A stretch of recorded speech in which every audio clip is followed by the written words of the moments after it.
Hi, I am Maria Thompson, and I am the summarizer for the book Song of Solomon, which we are reading right now, and we are the Smart Kids. Hi, my name is Quinshawn Brandon. I am the illustrator for chapters 1 to 2. Hi, my name is Abriana Watley. I am the most perspective for chapter 2 on the book Song of Solomon. And I am Quinzay Dupree, and I am the moderator for chapters 1 through 2 for the Song of Solomon, written by Toni Morrison. First, I will start with background information. First, I will give information on who Toni Morrison is. She is a novelist, she is a professor, and she is also an editor. She has won multiple Nobel Prizes for her books, such as The Song of Solomon, other books as The Bluest Eye, Beloved, Sula, and Tar Baby. This book, The Song of Solomon, there has been a whole lot of controversy about it because of its vulgar detail, Bias, and it's a whole lot of controversy about it being banned in schools, or the reason why students should read it. To give background information on the Song of Solomon, it's basically about a young man named Macon Milkman Dead, and it tells his story and about his family, and also about how he grows up from birth to adulthood, and the things that happen around the way they live. So next we will have the summarizer, who is Ariel Thompson, to give an overview of chapters 1 and 2. Okay, so in chapter 1, it talks about Robert Smith, a North Carolina mutual life agent, and teeters atop Mercy Hospital in an unnamed Michigan town. Okay, as Robert Smith prepares to fly off the roof, Dr. Foster's pregnant daughter, Ruth Foster, dead, stands in the crowd below with her two half-grown daughters. Ruth suddenly goes into labor, dressed in a very expensive gray coat with a black bow and four button ladies' galoshes. Ruth clearly belongs to a higher economic class than the other shabbily dressed specters, who include her sister-in-law Pilate dead. Okay, Pilate fixes her. Pilate fixes her eyes on Ruby Smith and sees old sugar man done flying away. Also present in the crowd is an elderly woman with several grandchildren, one of whom is a smart 6-year-old named Guitar Baines. When a white nurse who orders Guitar to get the security guard from the hospital admissions desk incorrectly spells the word admissions out loud. Going on into chapter 2. Okay. The dead family's goes for a ride in a new shiny new green Packard in the Hunro Beach community, when Macon Jr.'s plans to build upscale some homes for wealthy Americans. Excuse me. At first, Macon Jr. ignores Milkman's request and makes nasty comments about Ruth. But later on, okay. But later on, he eventually pulls over and Lena accompanies Milkman into the tree. And I'm not going to say. Okay, now we will have a few questions from chapter 1. I would like for everyone to refer to page 3, paragraph 1. Page 3, paragraph 1.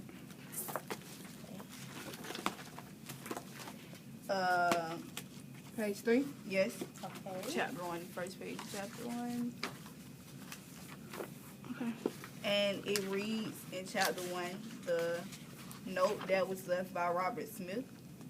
At 3 o'clock p.m. on Wednesday, the 18th of February, 1931, I will take off from Mercy and fly away on my own wings. Please forgive me. I loved you all. Signed, Robert Smith, insurance agent. How would you define this statement? I will take off from Mercy and fly on my own wings. How would you define this statement? How is this statement significant to the importance of this chapter in the story. Okay, I'll answer. I can define this statement like first it's imagery. I could kind of like think about like what he's doing. Like he's thinking about like flying away, but like that's kind of crazy because like humans can't fly or whatever. But like when he says that he's thinking about jumping off like the hospital building and fly away on his own wings, and he says, "Please forgive me, I loved you all." So it's kind of like he's writing a death note. Because he's like, please forgive me, I love you all. Like, he's telling everybody bye and how he loved them. And how he's, like, going to die, I guess. When I first read this, at the when it started giving the time on Wednesday, the 18th of February, 1931, I would take off from Mercy and fly on my own wings. Please forgive me, I love you all. I didn't take it as a death wish at first. I took it as if like he was raised around family and they gave him so much like gratitude and like maybe help this business and stuff. Like I didn't take it as like I was going to just go leap off a building. And then when he said and fly away on my own wings, I think he was taking it as like I took it as like I'm going to actually try to go do something else. Like no, not legally. I'm going to go try to go do something else. Like actually try to do something on my own and not have somebody always there to back me up. I didn't take it as a death wish at first. Oh. Well, at first, when I first read it, I didn't take it as what Quinshon said as a death note. I took it as, like, okay, he was a child who was treated bad, and he, was sick and tired of it, so he left a note saying that I'm going to go, on my own, do me, like, make it on my own without you. That's what I took it as. But now, as Quinshon has opened my eyes to what other it could be, I understand now that I think it defined the story because of the simple fact of it was saying that, what I think he was trying to say was, like, I give up, you know what I'm saying? Like, I'm tired, and now that I'm tired and now that I give up, I just want to let y'all know that I did love y'all. And, maybe, and this wasn't for y'all, it's just a decision that I made on my own. But I'm ready to, take that leap and just, go, like, leave. And, I get it with the wings because of the simple fact of, angels have wings, they fly. So, I guess he meant it like that. I don't really, He also gave, like, a time, the day, the date, and the year, like, when he was going to leave. It's kind of crazy. He already had his plan already acted out. And he did draw that big crowd by just saying, like, the day, the time, and everybody. Because, if you're going to when you think about it, if you think about somebody on Mercy, and plus Mercy is like a hospital building. So he's like on Mercy, on the hospital building, he's finna, like, jump or whatever. Like, okay, I get that now because he's saying, like, he know he ain't gonna, like, fly for real. He know once he jump out of the building, it's gonna be he's flat. gonna die. He's gonna die. You know what I'm saying? It's gonna be like a boom. He's gonna die. And, like, he wants them to, like, he knows. And then I think about it when he says, "Please forgive me." He knows that it's gonna be like a big burden on the family, because when it's death in the family, it's like a big burden. So he's already asking for their forgiveness before he dies. But I have never known any person, no matter whether it was suicide or what, even today, to write a letter and give you the time, the day that you're gonna do everything. They just do it. They might keep saying, okay, I'm gonna do it, and then you really think they plan, they end up doing it for real, but it's an unexpected death. Who leaves a note saying the date, the time, and everything else that's gonna happen unless you want to be saved? Like, that's how I feel. Right. When you think about it, like, who does that unless you want to be saved? And then when don't nobody come save you, you really do it because you want attention. To me, that's how I felt like he wanted attention when I really think about it. So, as you were saying, like, people don't usually write notes saying like the time, the day of the week it is. Like, he did go a little far with it. I mean, he could have at least been like, I would take all Mercy and fly away on my own. And please forgive me, I love you all. And wrote the date of which the letter was wrote. I understand that part, but then maybe, again, he did just need some attention. And maybe he did want to be saved, and finally people will finally understand where he was coming from. or what like or how he felt. Maybe because then when he did take the leap off the building, everybody was there to see what was going. Like really, I feel like it was just shaded off. Like him as himself like was just shaded off. So I feel like that gave him the way to say like, help me. I think he was actually like a leap for cry or like a leap for help or cry for help or something like that. Okay, well, from my point, my stand view on reading this whole entire note, when I first read it, I was like, okay, he just gonna venture out somewhere. Maybe he just want to get out because he said he gonna travel. He gonna go from Mercy to somewhere else. But when I read the end part, when he said, I loved you all, just like to piggyback off what everybody else said about him needed attention or like he was gonna die or whatever, that's when I thought that it was like a suicide note, like I'm gonna get my wings and I'm gonna fly like an angel. And yeah, so like referring to the building, when he was on top of the building and everything that happened, that you was able to visualize because of the imagery that Morrison gave with the description of everything when he was on top of the building with these wings, flowers and stuff falling from the top of the building. So basically it was like an attention grabber, like I want y'all to see me, like y'all haven't been paying attention to me, so why don't I do this? Yeah, and I also think it was significant to the story because I think it set the story off by giving a picture. And I felt like in the story, it's significant to the story, basically, to answer the question. I believe it was significant to the story to give the story a kicker, a boost, and to start off with a picture of a death note that usually people don't, make specifically like he did. Like, people make death notes, but not as specific as he did. So I think that is significant to the story because it boils up on how he, needed that attention and to create a picture for us in the beginning of the story, then later in the story, like the summary. Okay, we'll get back to some more questions in a little while. Now we will start with the multiple perspectives person. Okay, everyone know me, I'm Zay, Brianna Watley, and I'm the multiple perspective for this book, Song of Solomon. And I wanted to, and as I summarized the book, and also as you heard Ariel speak of Mrs. Dead, she had, in the story, it talks about how she had a baby in the midst of the crowd.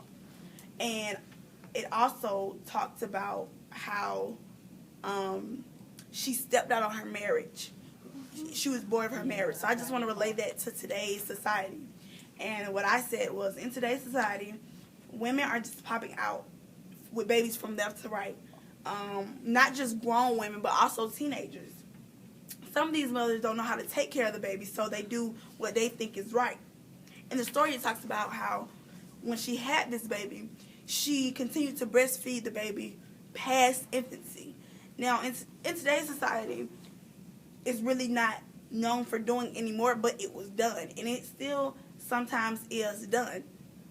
Like, for example, in Africa, they still breastfeed their baby past infancy. And in today's society, it's not normal for us anymore because it's past due. And we would think that it's very nasty and gross to still breastfeed a child that has teeth and that's eligible to eat the things that we eat now.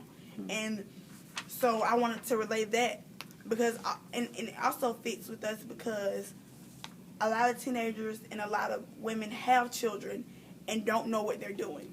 Right. So I feel like in this story, she really didn't know. I mean, she raised 2 kids, yes, but that still doesn't mean she knew what she was doing in the process of raising those children.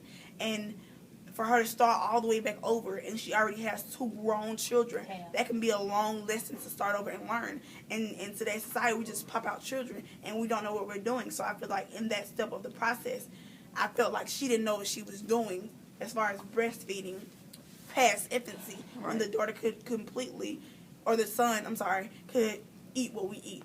Right. Moving on with the next. In the story I said how we talked about her stepping out on her marriage. We talked about how she was bored, in her relationship. She was sexless. Yeah, and they had no sex. It was not fun. And in as I said again, in today's society, it's a lot of relationships and a lot of marriages that are not fun anymore. Especially after they have, had kids and the kids have gotten grown. Mm-hmm. The relationship begins to bore. And I feel like, for her to step out, I feel like she didn't want to be the bad person in her marriage. Mm-hmm. And it happens a lot in today's society because a lot of women don't want to be the bad person and in the marriage because they put their own feelings aside and think about the kids, the family, and the friends and how they would feel. So they put their feelings aside, and I feel like that's what she did. And it's very common for a lot of people to cheat, and that's what's most popular in our society as well, of women being cheaters and also men being cheaters. So I decided to pull those 2 points out and really direct my focus on those and how they relate to our society today. Okay, does anybody have any viewpoints on that? Yeah, I agree with her. I agree, but as you said earlier, when you was going over talking, saying how she has gotten bored of her marriage, like it was very sexless and dull and stuff like that. Okay, so we can also compare that to like now, like who gets married? Like it's really, I take it as like you did some good comparisons, but also like you can compare it to as people not even getting married anymore. It's just all about sex nowadays. Like it's not about actually trying to commit to somebody and trying to make something out of y'all lives. It's just about sex. And I didn't even think about that because that's a great way to relate, to go back on what is in the real world because nowadays it's like a lot of girls want to get married but the men don't. Right. And I think nowadays everything is more about sex because as you know that sex is the second strongest drive in our body. And so a lot of people fiend for sex. And so I feel like sex is nowadays in our society, sex is more important than a marriage. And in a marriage, it gets boring. You want new things. People settle down too quick in our society and they want new things. And I believe that's what makes them step out because they get bored. And so, yeah, that was a great way. I didn't really think about that, so thank you. Right.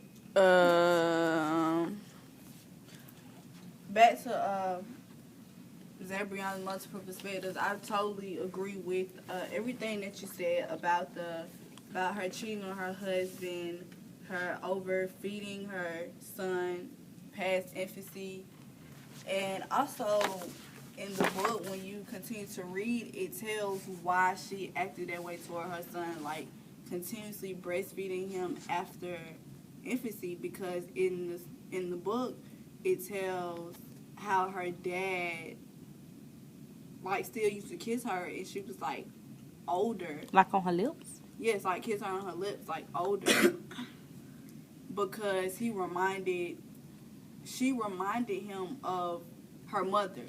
So back to when Zabriana explains about the Mr. and Mrs. Dead, their relationship as a couple, like as being married, and they have no sensation, no fire.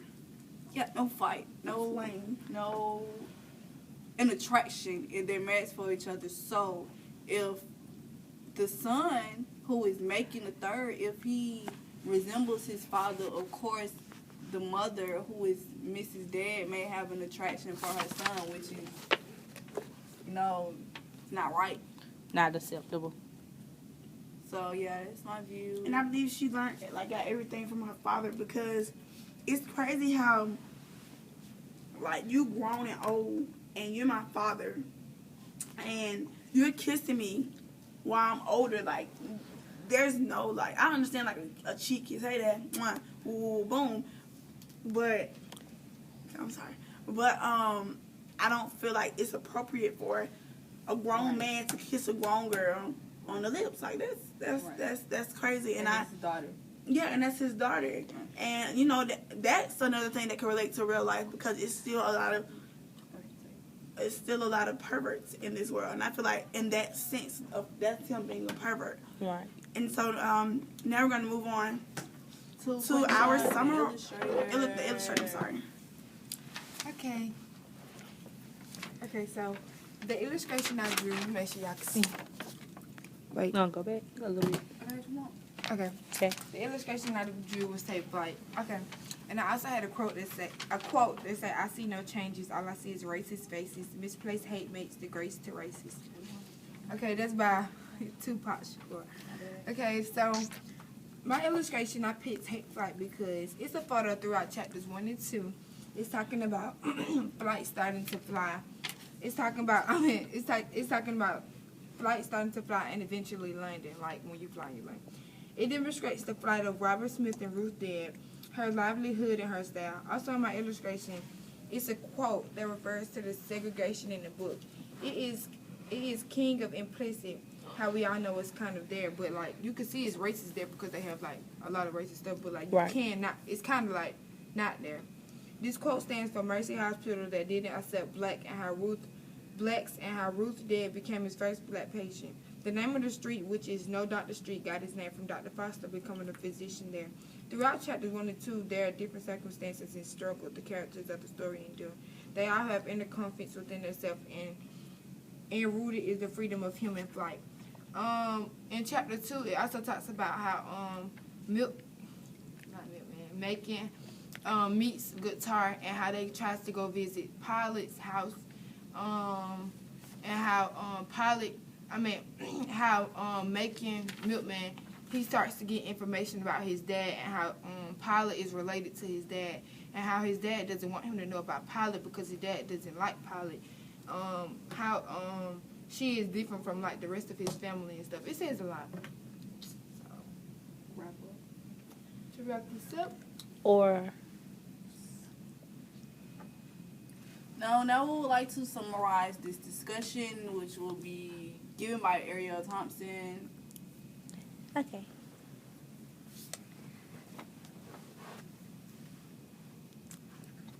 Okay, so first we started off with a summary of basically chapter 1 and chapter 2. Basically I led in saying about Ruth Dedd birthing her son Milkman, and about the death note left by Robert Smith. Okay, then And we also talked about the emotional perspective, and how I just talked about the things that we could compare to the book in the outside world. And Quanshawn gave 3 beautiful pictures on how the story relates, and how the pictures relate to the story on Take, and how the picture said Take Flight. And Quanzeria gave great informational background on the author. Okay, and basically, Quanshawn told us, like she said, good picture about that. And we summarized the whole situation, basically ended with basically that. I am Zabriana Watley, and I was the most perspective. I'm Quincy Dupree, and I was the moderator. Ariel Thompson, something. And the person on the camera is Quanshawn Quanshawn Brandon. Brandon. And we I are was the smart illustrators. kids. We are Bye. the smart kids.